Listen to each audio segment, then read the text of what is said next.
નમસ્કાર, સ્વાગત છે આપનું લોકમંચમાં વાત કરીશું ગુજરાતની રાજનીતિની। જે પ્રમાણે છેલ્લા કેટલાક દિવસોથી તમે જુઓ તો કેન્દ્રીય નેતૃત્વ ગુજરાતમાં ધામા નાખી રહ્યું છે।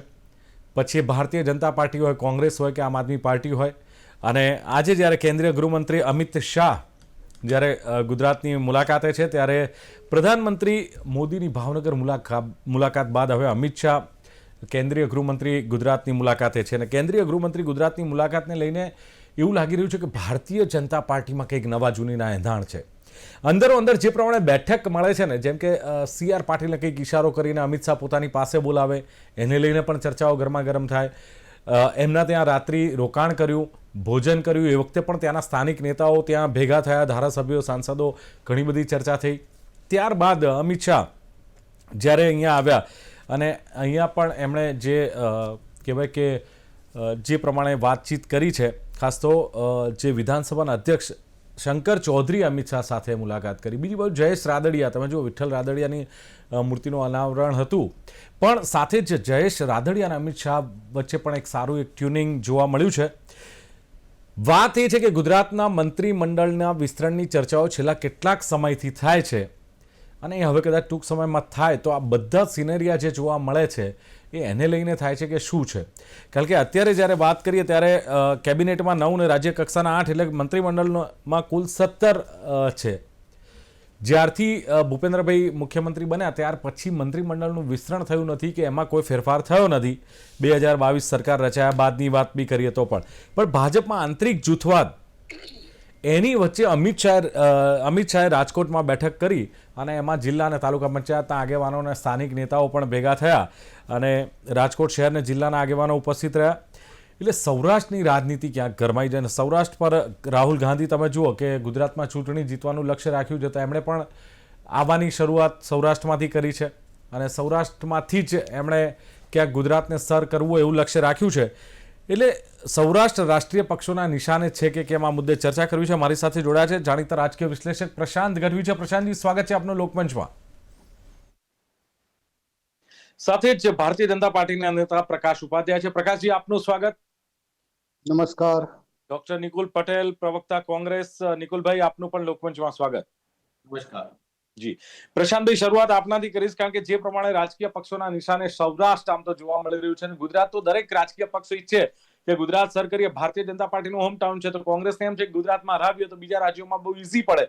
રાહુલજી પણ ધામા નાખી રહ્યા છે। તો મારે સીધો સવાલ તો એ છે કે અત્યાર સુધી જે નરેન્દ્ર મોદી અહીંયા આવ્યા, અમિત શાહ અહીંયા આવ્યા, જે પ્રમાણે બેઠકોનો દોર ચાલ્યો, એક તરફ મંત્રીમંડળના વિસ્તરણની ચર્ચાઓ છે, બીજી તરફ તમે જુઓ કે શંકર ચૌધરી મળવા પહોંચે છે, જયેશ રાદડિયા અને અમિત શાહની નજદીકી ક્યાંક દેખાય છે, અલગ અલગ નેતાઓના અલગ અલગ કહેવાય ને કે જે હવે બોડી લેંગ્વેજ દેખાય છે। શું લાગે છે, મંત્રીમંડળનું વિસ્તરણ થવાની શક્યતાઓ દેખાઈ રહી છે, અને અત્યારનો જે સિનારીઓ દેખાયો છે એ એને લગતો કંઈ છે કે શું છે? પ્રશાંતભાઈ, મંત્રીમંડળના વિસ્તરણ લઈને રોજ સવારમાં અમિતભાઈ આમ છીક ગુજરાત બાજુ ખાય, એટલે કે એ ગુજરાત બાજુ છીક ખાધી, હવે કઈક થશે। નરેન્દ્રભાઈ મોદી ગુજરાત આવે અને આમ છીક ખાય, એટલે કે એ હવે નવા જૂની કશું થવાનું નથી। એટલે હું મારી રીતે મારા અનુમાનથી ચાલુ છું કે પેજ ક્યાંય જો અમને મંત્રીમંડળનું વિસ્તરણ કરવું ક્યાં વાર લાગે આમાં કઈ, કારણ કે ભાજપમાં બધા જાણે છે કે અત્યારે કંઈ પણ કરશે તો કોઈ કઈ બોલી શકવાના છે સામે, કોઈ બીજો વિરોધ કરી શકવાના છે, જેને આપશે એને વધાઈ લેશે। આજે પ્રકાશભાઈ અહીંયા બેઠા છે એમ કે ભૂપેન્દ્રભાઈ જેવા મુખ્યમંત્રી કોઈ જ નહીં, અને આવતીકાલે બની જશે એબીસી XYZ જેવા કોઈ નહીં, એ લોકોને બધાને વધાઈ લેવાના છે અને બહુ સારી રીતે વધાઈ પણ લેશે। એમ આમાં જે કંઈ કરવું હોય તો અટક્યું ક્યાં છે? ક્યાંય અટક્યું નથી। એમને કરવું હોય 2 મિનિટમાં કરી લે, કોઈ પેજ ફસાયો નથી, કોઈ સામાજિક સમીકરણમાં અટક્યા નથી। બહુ સિમ્પલ વાત છે। જો પ્રદેશ પ્રમુખ આપવામાં કેટલી વાર લાગે આમ જો, એની ખબર જ છે કે વાર તો લાગી જ છે। એટલે એ જ કહું છું, વાર કેમ લાગે છે? કારણ કે તમે કંઈક બીજું વિચારી રહ્યા છો। એટલે શું વિચારી રહ્યા? પેજ ક્યાં ફસાયો? આમ જોવા જાવ તો કે ભાઈ 2026માં ચૂંટણીના 1 વર્ષ પહેલા મુખ્યમંત્રી બદલવાના છે, પાટીદારમાંથી બદલો તો કોઈ નોન પાટીદાર આપવા પડે, એટલે પાટીદાર પ્રદેશ પ્રમુખ આપવા પડે। હવે અત્યારથી પ્રદેશ પ્રમુખ અને સીએમ 2 પાટીદાર હોય તો એ બધી રીતે પોસાય એવું નથી, તો વધારે ઉકળતો ચરું બહાર આવશે। એટલે જેટલું ચાલે એટલું ધક્કે ધક્કે ચલાવવાનો પ્રયત્ન કરો, અને પ્રદેશ પ્રમુખની પણ નિમણૂક હમણાં ના કરો, અને જેમ ચાલે જેમ જો ચાલે ચંગા ચંગા ચંગા તો શું છે, થોડું માર્ચ એપ્રિલમાં 2 મહિના વહેલા કરશું 2026માં માર્ચ એપ્રિલમાં વિસ્તરણ અને મુખ્યમંત્રી બધું જોડે બદલી નાખશું અને પ્રદેશ પ્રમુખે આપી દઈશું, તો મારું સામાજિક સમીકરણનું ચોખ્ખું વ્યવસ્થિત બંધ બેસે. અત્યારે બધી રીતે ચોખ્ખું ફસાઈ ગયું છે આ એક જ જગ્યાએ કે પાટીદાર પ્રદેશ પ્રમુખ આપવા છે. હવે એ અત્યારે મૂકી શકાય એવી પરિસ્થિતિમાં નથી, કારણ કે જો ઓબીસી આપવા હોત તો તમે કોની રાહ જોવો છો, એસસી એસટી આપવા હોત કોની રાહ જોવો છો, તમે કોઈ રાહ જોતા નથી. અચ્છા, જે લાવવાના છે તમારે, તમારા કયાગરા લાવવાના છે, તો ગમે તેને ઉઠાઈને જો બેહાડ દો તો એ તમારે ચલો, લાગે છે કે નેટવર્કમાં પ્રોબ્લેમ છે. જી પ્રશાંતભાઈ, આપની વાત પૂરી કરો. આ એક જ ટેકનિકલ રીઝન કે પાટીદાર પ્રદેશ પ્રમુખ આપો તો નોન પાટીદાર સીએમ મૂકી શકાય અને પછી ગાડું ચાલે 27માં એની આગેવાનીમાં, જેમ વિજયભાઈ આયા આનંદીબેન પછી, એવી રીતે ગાડું એમના નામે હંકારી શકાય. આ બાજુ પાટીદાર પ્રદેશ પ્રમુખ જીતુભાઈ વાઘાણી જેવા, આરસી ફળદુ જેવા, પુરુષોત્તમ રૂપાલા જેવા જે ચાલતા હતા જે તે વખતે, એ રીતે સરકાર અને એકાદો નાયબ મુખ્યમંત્રી બી પાટીદાર આપી દો, કારણ કે મૂળ 17% વોટની બીક છે ભાજપને. બીજા કોઈ ગમે તે ઉપર નીચે પડશો ને એ આગા પાછા નથી થવાના, એ વોટ અમને આવવાના છે. પાટીદાર જો બદલાઈ જાય 17% વાળા તો એ 45-50 સીટ રફે દફે કરી નાખે અને આપણે ક્યાંક ભીંસમાં આવવું પડે 2017ની જેમ. એવું ના થાય એટલે આપણે થોડું બંને જાળવી રાખો અને કરશું. આ પરિસ્થિતિમાં કશું કોઈ ડિસિઝન લેવાના મૂડમાં નથી. હવે બિહારની ચૂંટણી ગમે ત્યારે પડઘમ વાગી રહ્યા છે, એ પતશે એટલે દિવાળી, કોર્પોરેશનની ચૂંટણી, કે પછી વિધાનસભાનું બજેટ. જો તમારે મંત્રીમંડળનું વિસ્તરણ કરવું હોય તો આ 1-2 મહિના જેવા છે જેમાં તમારે કરવાના હોય, પણ જો મૂડ હોય કોની તમે રાહ જોવો છો, તમારે ત્યાં એવી કોઈ બીજી પરિસ્થિતિ પદ્ધતિ જ નથી સિલેક્ટ કરવાની. કાર્યકર્તાઓને પૂછવાની પદ્ધતિ નથી. મોદી સાહેબ શાહ સાહેબના લિસ્ટમાં જે હોય એને મૂકી દેવાના છે, જેને મૂકશે એનો કોઈ વિરોધ નથી થવાનો, વિરોધ હશે એ કોઈ બોલી શકવાનો નથી, તો રાહ એની જોડી છે, કોઈ રાહ નહીં. માત્ર કાર્યકરોને ધીરે ધીરે આવી વાતો ચલાવીને એક આશ્વાસન કે કરશું કરશું કરશું. કાર્યકરો બિચારા કંટાળ્યા છે. મને તો દયા તો શબ્દ એમના માટે બહુ ના અપાય મારાથી, પણ મને બિચારા કાર્યકરોની ચિંતા થાય છે, કારણ કે એ લોકો રાહ જોઈને બેઠા છેલ્લા 2.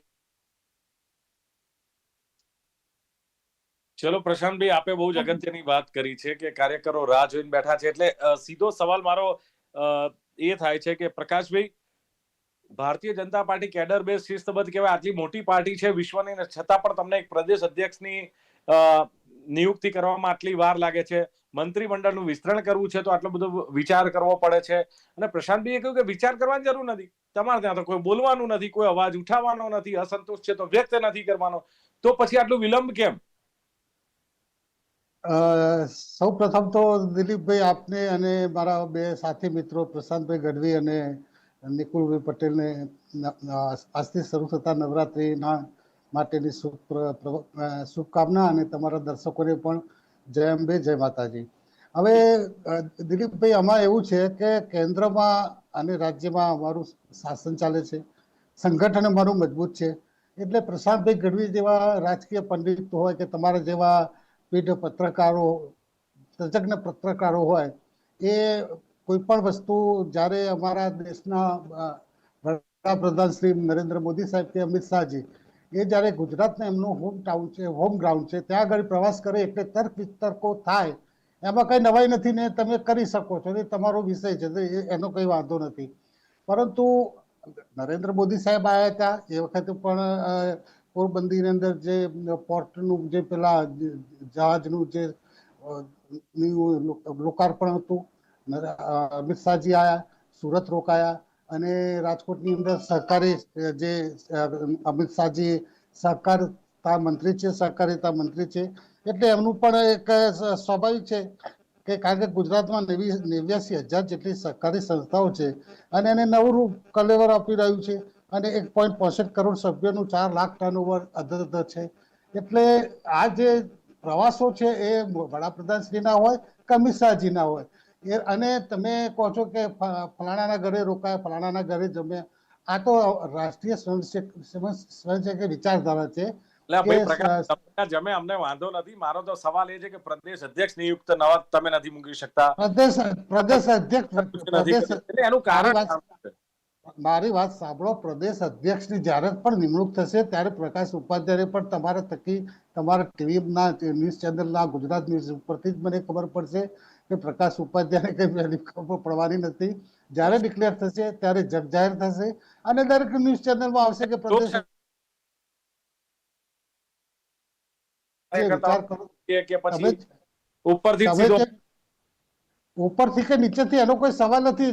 એની પ્રોસિજર હશે. ત્યાંથી મોવડી મંડળમાંથી મને કહો તો કેન્દ્રમાંથી નિરીક્ષક આવશે, બધાનું સેન્સ અને બધાને સાથે રાખી અને નવા પ્રદેશ પ્રમુખની જે પ્રમાણે હવે અત્યાર સુધી જે પ્રદેશ પ્રમુખોની નિમણૂક થઈ છે એ પ્રમાણે પ્રદેશ પ્રમુખની નિમણૂક થશે અને જે પણ આવશે, પ્રસાદભાઈએ કીધું કે ફલાણા આવ્યા તો પણ જઈ જઈને આવ્યા તો પણ અમારું તો સંગઠન મજબૂત છે. આટલું મોટું અમારા કાર્યકરો છે, આટલું મોટું સંગઠનનું નેટવર્ક છે એટલે કોઈ પણ પ્રદેશ પ્રમુખ આવશે એને અને એને વધાવી લેવા જોઈશે. પ્રશાંતભાઈ એ તો પ્રશાંતભાઈ એ પણ કહ્યું કે તમારે પેલા જાતિ જ્ઞાતિના સમીકરણો પણ ક્યાંક બેસાડવા પડશે ને. પાટીદાર છે, ઓબીસી છે કે એસસી છે.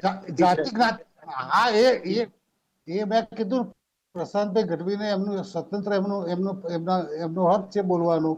એ એમની રીતે અને એ જે અત્યાર સુધીમાં એમણે જે અનુભવ લીધા હોય એ પ્રમાણે એમની ચર્ચા બરોબર છે. પણ જ્યારે દિલીપભાઈ અમારા જે દેશના વડાપ્રધાન આવતા હોય કે અમિત શાહજી આવતા હોય એ રાજ્ય ગુજરાત રાજ્ય કે અન્ય રાજ્યો હોય એમાં કંઈક લોકાર્પણ કરવા આવતા હોય કે કોઈ ખાતમુહૂર્ત કરતા માટે આવતા હોય છે. અને સાથે સાથે હું તમને એ પણ કહું કે અમારે કોઈ કોંગ્રેસના નેતાઓ જેવું નથી કે ગુજરાતમાં આવીને ખડગેજી બોલી જાય કે સડેલી કેરીઓને બહાર કાઢવાની છે કે રાહુલ ગાંધીજી કે ફલાણા લંગડા ઘોડા અને નાચતા ઘોડા આ ઘોડા કરીને ગુજરાત રાજ્યના કોંગ્રેસના પાયાના કાર્યકરો નેતાઓને બદનામ કરવાના અને અપમાન કરવાની એ તો અમારામાં ટેવ નથી. જ્યારે પણ અમિત શાહજી આવે છે કે વડાપ્રધાન આવે છે રાજ્યને કંઈક આપીને જાય છે, આપીને જાય છે. બેઠકો પણ થાય છે પ્રકાશભાઈ, ખાલી આપીને જાય એવું નહીં. ગુપ્ત બેઠકો કરીને જેને જે કઈ કહેવાનું હોય કહીને. અરે ગુપ્ત બેઠકો ના ગુપ્ત બેઠકો તમારું કેવું છે કે ફલાણાને ગાડીમાં બેસાડીને લઈ ગયા અમને. હવે એ તો નરેન્દ્ર મોદી સાહેબ બહુ અરે ગુજરાતના જૂના પાયાના કાર્યકર હતા, સંગઠનમાં એમણે કામ કરેલું છે એ બધા શંકરભાઈ ચૌધરી હોય કે ભૂપેન્દ્રભાઈ હોય કે પાટીલ સાહેબ હોય. આમાં શું છે કે નરેન્દ્ર મોદી સાહેબના બધા જૂના જોગીઓ, જૂના એમના સાથી કાર્યકરો હતા. આ તો છે ને રાહુલજી સક્રિય થયા છે ને એટલે તમે દોડતા થઈ ગયા છો ભાજપ વાળા. રાહુલજીના સક્રિય આવું છું પછી તમને પૂછવા આવું છું. રાહુલજી જેટલા સક્રિય થશે ને એટલા કાર્યકરો સક્રિય થશે. નિકુલભાઈ ઓકે રાહુલ ગાંધી આવે છે અહીંયા ગુજરાતમાં આવે છે, પણ ગુજરાતમાં આવીને શું ફરક પડ્યો અત્યાર સુધી? રાહુલજી આવ્યા, શિબિરો કરી, ક્લાસ લીધા, લેસન આપ્યા, કેટલો ફરક કોંગ્રેસના કાર્યકર્તાઓમાં, કોંગ્રેસના નેતાઓમાં પડ્યો અને શું ફરક પડી શકે આવનારા દિવસોમાં? નિકુલભાઈ. ડેફિનેટલી આપણે જોઈએ છે કે જે રીતના રાહુલ ગાંધીજીએ લોકસભાના પટલ ઉપર આંખમાં આંખ મિલાવીને પ્રધાનમંત્રીને કહ્યું હતું કે તમારા ગુજરાતને અમે સર કરીને બતાવીશું, અને એના જે રીતના એમણે એના માટે જે મહેનત ચાલુ કરી છે અને ખાસ કરીને સંગઠનને મજબૂત કરવાની જે પ્રક્રિયા છે, કારણ કે આપણે જ સૌ ચર્ચા કરતા હતા કે ગુજરાત માટે રાહુલ ગાંધીજી ચિંતિત નથી, પરંતુ હવે આપણે સ્પષ્ટ જોઈ શકીએ છીએ કે એમના જે શું કહેવાય કે આવવાના ગુજરાતમાં જે કાર્યક્રમો છે એમાં વધારો થયો છે. અને ખાસ કરીને એમણે જે સંગઠન સૃજન અભિયાન જે સમગ્ર ભારત દેશમાં લાગુ કરવાનું છે એનો મોડેલ તરીકે ગુજરાતમાં પ્રસ્થાપિત કર્યું છે. અને એના જે જિલ્લા પ્રમુખોની નિમણૂક થઈ, એના પ્રાથમિક બેઠકો આણંદ અને ત્યાર પછી જુનાગઢ. આપણે જોયું કે રાહુલ ગાંધીજી પોતે આવ્યા અને એના લીધે જે ઉત્સાહ છે કાર્યકરોમાં અને જે રીતના સમગ્ર તાલુકા જિલ્લાના પ્રમુખોના નિમણૂક થયા એ એકદમ પારદર્શક રીતે, અને બધાને વિશ્વાસ છે કે આવનારા દિવસોમાં કોંગ્રેસ જે ગ્રાસ રૂટ લેવલ સુધીના જે ડિસેન્ટ્રલાઇઝેશન કરીને જે પાવર્સ કરીને જે કામગીરી થવાના છે, તો એના લીધે એક નવો જોમ જુસ્સો આવવાનો છે. અને રાહુલ ગાંધીજીના વિઝિટના લીધે ભારતીય જનતા પાર્ટીના ખેમામાં બી એક હળબળી મચી છે. હું જોડે સહમત થઈશ, કારણ કે ત્યારબાદ બી તમે જુઓ કે જે રીતના એક્ટિવિટી ભારતીય જનતા પાર્ટીના અંદર બી વધ્યા છે સંગઠનાત્મક રીતે, એ સ્પષ્ટ આંખે ઉડીને વળગી રહ્યા છે. પરંતુ એટલું જ કહીશ કે રાહુલ ગાંધીજી, એમના ટીમ અને સમગ્ર ગુજરાત પ્રદેશ કોંગ્રેસ ખૂબ જ સશક્ત રીતે, સારી રીતે સંગઠનને મજબૂત કરી અને આવનારા ચૂંટણી 2027ના તૈયારી અત્યારથી ચાલુ કરી દીધા છે. બિલકુલ તૈયારીઓ ચાલુ કરી છે, પણ શરૂઆતમાં પેલા તમારા કાર્યકર્તાઓ રાહ જુએ છે નિકુલભાઈ, જે કોંગ્રેસના કાર્યકર્તાઓ છે ને, પાયાના કાર્યકર્તાઓ, કે રાહુલજીએ કહ્યું હતું કે લગ્નના ઘોડા અને રેસના ઘોડા અલગ હોય છે અને લંગડા ઘોડા અને સાજા ઘોડાને, એનો તમે કોઈ ફરક બતાવ્યો કે કેમ એ ઘોડાઓને દૂર કર્યા કે કેમ? એ કાર્યકર્તાઓ રાહ જોઈ રહ્યા છે ક્યારે રાહુલજી આ કરશે. સંગઠન સૃજન અભિયાનની અંદર તમે જુઓ તો પ્રભારીના નિયુક્તિ પછી જે રીતના ટીમ આવીને ગ્રાસરૂટ લેવલના કાર્યકરો જોડે ચર્ચા કરીને જે વોર્ડ પ્રમુખોના જે રૂટ કહેવાય એના નિમણૂકો થયા, તો એના ભાગરૂપે હું બી અહીંયાથી જણાવતા આનંદ થઈશ કે વોર્ડ નંબર 2 ના પ્રમુખ તરીકે મારી બી નિમણૂક હમણાં 2 દિવસ પહેલા જ થઈ છે. અને જે રીતના મારા નિમણૂક થયા છે એવી રીતના સમગ્ર ગુજરાતની અંદર જે લોકો બી વોર્ડ પ્રમુખ થયા છે એમના આનંદ અને ઉત્સાહ ખૂબ જ લાગણી બેસે અને તેઓ જે સંગઠનને મજબૂત કરવા જે ગાઈડલાઈન અને જે ટ્રેનિંગ ને જે મીટિંગ અને જે છે એ પ્રમાણે કરશે તો આવનારા દિવસોમાં ડેફિનેટલી એના ફરક તમને જોવા મળશે. બિલકુલ પ્રશાંતભાઈ, હવે મારે તમને સીધું એ પૂછવું છે કે ખાસ કરીને ગુજરાતના જે ગુજરાત છે રાજકીય પક્ષોના નિશાને છે, પણ સૌરાષ્ટ્રને કેમ લોકો કેન્દ્રમાં રાખે છે, સૌરાષ્ટ્રની રાજનીતિ કેમ કરવા? એમાં પણ સૌરાષ્ટ્રમાં આજે જુઓ કે અમિત શાહે જે પ્રમાણે બેઠક કરી એમાં ત્યાંના લોકોમાં, ત્યાંના ભારતીય જનતા પાર્ટીના નેતાઓમાં, ચૂંટાયેલા લોકોમાં અને સંગઠનમાં જ અસંતોષ જોવા મળે છે. હવે એની વચ્ચે બેઠક છે એટલે ક્લાસ તો લીધો જ હશે પ્રશાંતભાઈ, કે સૌરાષ્ટ્રનું રાજકારણ ખાસ કરીને ભારતીય જનતા પાર્ટીના આવનારા દિવસોમાં જો આનું આરે સુધારો ના આવે તો નુકસાન કરાવે, માનો છો? દિલીપભાઈ, આની પહેલા પણ આપણે વાત થઈ હતી 2 દિવસ પહેલા બી, કે સૌરાષ્ટ્ર એક એવો ઝોન છે જે સ્વિંગ વોટર છે અને સ્વિંગ સીટ વાળો પણ છે. સૌરાષ્ટ્રની 56 જેટલી સીટો છે, એમાંથી 50-50 હંમેશા રિઝલ્ટ આવે છે. 50-50. 2022ની પરિસ્થિતિ આખી અલગ બની, પણ 17માં 56 માંથી 30 કોંગ્રેસ પાસે હતી, જ્યારે પાટીદાર આંદોલનની અસર પણ હતી. તો એની અસર થઈ અને પછી આ 22 ને આપણે બાજુ પર મૂકી દઈએ. બીજું તમે જુઓ તો અત્યારે સૌરાષ્ટ્રના વર્તુળમાં ભાજપનો એક પણ નેતા એવો કદ્દાવર ના કહી શકાય વિજયભાઈ રૂપાણીના ગયા પછી. બહુ મોટો વેક્યુમ છે. સૌરાષ્ટ્રમાંથી મંત્રીમંડળમાં 3 જણા છે, કુંવરજીભાઈ બાવળિયા છે, ભાનુબેન બાબરિયા છે અને રાઘવજીભાઈ પટેલ છે. એટલે આ 3 માંથી 2 કોંગ્રેસી છે અને ભાનુબેન પાસે સામાજિક ન્યાય કલ્યાણ અધિકારીતા વિભાગ છે. તો ટોપ 5 માં એકઈ ખાતું નથી. જયેશ રાદડિયા, જે સૌરાષ્ટ્રના રાજકારણના માધાનતા કહેવાય, એને બધી રીતે હાંસિયામાં રાખીને CR પાટીલ સાથે બનતું જ નથી. બરાબર છે? આપણે એની પેલી બેંકની ચૂંટણીમાં જોઈ લીધું, મેન્ડેટ વાળી મેટર. એટલા માટે જ આજે બધું હાઇલાઇટ કરવામાં આવ્યું આ વસ્તુ જયેશ રાદડિયાને. બીજું કે જયેશ રાદડિયાને મંત્રીમંડળથી 2017 થી દૂર રાખ્યા છે, સોરી 2022 થી એની અને 21 થી જ્યારે ભૂપેન્દ્રભાઈ આવ્યા ત્યારથી. તો એમની એક અલગ મુવમેન્ટ છે અને એને લેવા જ પડે, ન છૂટકે પણ તમારે ભેગા રાખવા જ પડે. એટલે આ બધી પરિસ્થિતિમાં જયેશ રાદડિયા, એમનો એક સામાજિક જે અસર છે એ રાજકોટ ઝીરો વેક્યુમ. મેં કીધું વિજયભાઈ ના ગયા પછી ભાનુબેન ખાલી ત્યાંથી છે. આ બાજુ પોરબંદરમાં અર્જુનભાઈ મોઢવાડિયા આયા છે, મનસુખ માંડવિયા ત્યાંથી ઉપર મિનિસ્ટ્રીમાં છે. અહીંયા અર્જુનભાઈનું શું થશે ખબર નથી. જો હવે મંત્રીમંડળમાં એમને પણ લે, જે વાત ચાલે છે પ્રમાણે, એટલે સૌરાષ્ટ્રમાંથી વધુ એક પેલો ફટકો પડે. જવાહર ચાવડા ક્યાં છે અત્યારે, ભાજપમાં છે ક્યાં છે ખબર નથી. આ બધાની વચ્ચે ગોપાલભાઈ ના ચૂંટાયા પછી એ વધારે એક્ટિવ બન્યા છે. સૌરાષ્ટ્ર એક એવો ઝોન છે જ્યાં તમે મહેનત કરો તો મત મળે. એ પછી કોંગ્રેસને જો પેલા કાંડ થયો, એનું બંધનું એલાન જાહેર કર્યું હતું રાજકોટમાં, તો એનો પ્રતિસાદ મળ્યો હતો, પોઝિટિવ મળ્યો હતો. મીન્સ ત્યાં અસર વર્તાઈ હતી. તો સૌરાષ્ટ્ર એક એવો ઝોન છે કે મહેનત કરો તો મત મળશે અને મહેનત કરવા બધા તૈયાર થયા છે. એટલે ભાજપને એવી ભીતિ છે કે અહીંયા આપણે રહી ના જઈએ અને આના હિસાબે ક્યાંક નાક ના કપાઈ જાય, ક્યાંક એવું ના છે 2-5 સીટથી જો હારવાનો વારો આવે. આ તો એવો આવવાનો જ નથી. હું તો બહુ છાતી ઠોકીને કહું છું કે 2027 સોરી પ્રકાશભાઈને મારે પૂછવું છે કે પેલી વિસાવદર વાળી થશે એક આ વાત, અને બીજું રાહુલ જે આવ્યા છે અને જે કહ્યું છે કે 2027માં ગુજરાત જીતીને બતાવીશું, આણે તમને દોડતા તો ખરીદ દીધા છે બધી વાતોએ. દિલીપભાઈ, આ રાહુલ ગાંધીને ગણો કે કોંગ્રેસને ગણો, હું તમને કહું, રાહુલ ગાંધીએ જ્યારે, મને ખબર છે ત્યાં સુધી, એમને એ જ્યારે મત આપવાનું ચાલુ કર્યું હશે ને, ત્યારથી ગુજરાતમાં ભાજપની સરકાર હશે લગભગ. એટલા વર્ષો, એમથી થોડાક પ્લસ માઇનસ હશે. પણ મારી વસ્તુ સાંભળો કે રાહુલ ગાંધીજીના આવવાથી અહીં ઘડી ગુજરાતમાં કોઈ ફાયદો નથી. ઉપરથી જેટલા રાજ્યોમાં જશે, ગુજરાતમાં નહીં, કોઈ પણ રાજ્યમાં જશે કોંગ્રેસને બેઠું કરવા, એટલી કોંગ્રેસ સૂતી થઈ જશે. કારણ કે એમનું મિશન જ કશું નથી.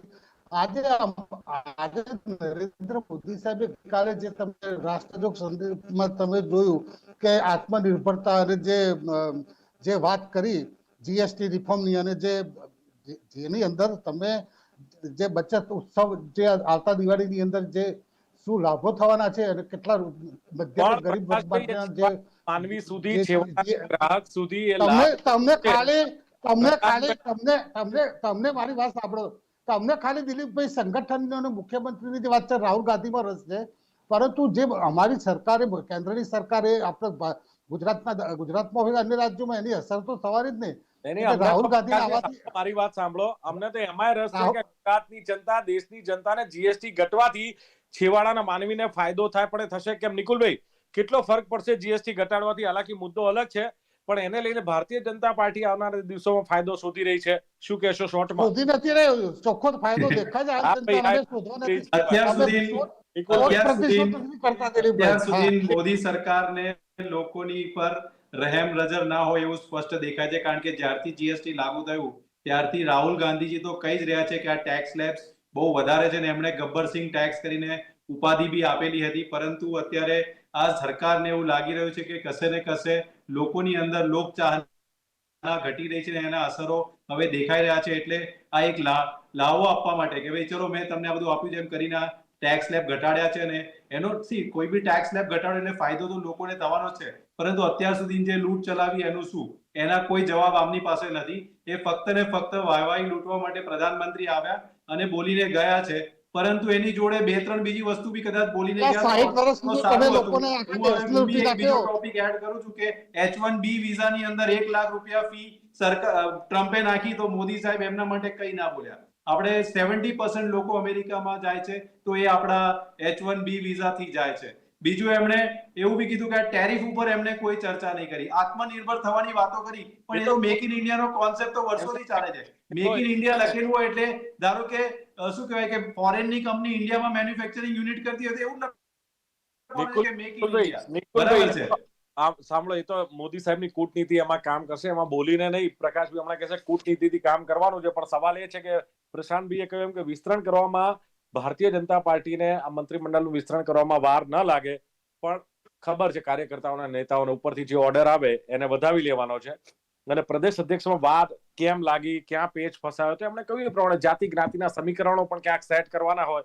પાટીદાર મુખ્યમંત્રી છે એટલે પ્રદેશ અધ્યક્ષ હોય તો મુખ્યમંત્રી બદલવા પડે.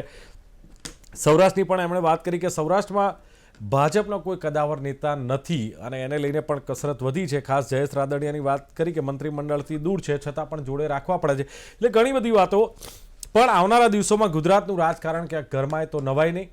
જે પ્રમાણે પ્રકાશભાઈએ કહ્યું કે રાજ્યના કેન્દ્રમાં ભાજપનું શાસન છે, સંગઠન મજબૂત છે, સરકાર મજબૂત છે અને સાથે જ 89,000 સહકારી સંસ્થાઓ છે એની વાત કરી. નિકુલભાઈએ કહ્યું એમ કે ક્યાંક જે કહ્યું છે કે સંગઠન સૃજનનું જે અભિયાન છે એની અસર આવનારા દિવસોમાં દેખાશે અને એમને પણ વોર્ડ 2ના પ્રમુખ તરીકે નિમણૂક કરી છે. એ જાહેરાત એમણે કરી છે કોંગ્રેસ પાર્ટીએ, તો એ બદલ નિકુલભાઈને પણ આપણે અભિનંદન પાઠવીએ છીએ. અને જીએસટીની વાત કરી, ગબ્બરસિંહ ટેક્સ કયો તો સરકારને હવે ખબર પડી, પણ અત્યાર સુધી લૂંટ્યા એનું શું જોવાનું રહેશે કે આવનારા દિવસોમાં ગુજરાતનું રાજકારણ કઈ દિશામાં જઈ રહ્યું છે. ચર્ચાનું સમાપન કરીએ છીએ. પ્રકાશ ઉપાધ્યાય, નિકુલ પટેલ, પ્રશાંત ગઢવી ત્રણે જોડાયા. ખૂબ ખૂબ આભાર. Thank you very much. તો દર્શક મિત્રો, લોકમંચ કાર્યક્રમમાં હતી આજની ચર્ચા. ફરી મળીશું નવી ચર્ચા સાથે. જોતા રહો ગુજરાત ન્યૂઝ. નમસ્કાર.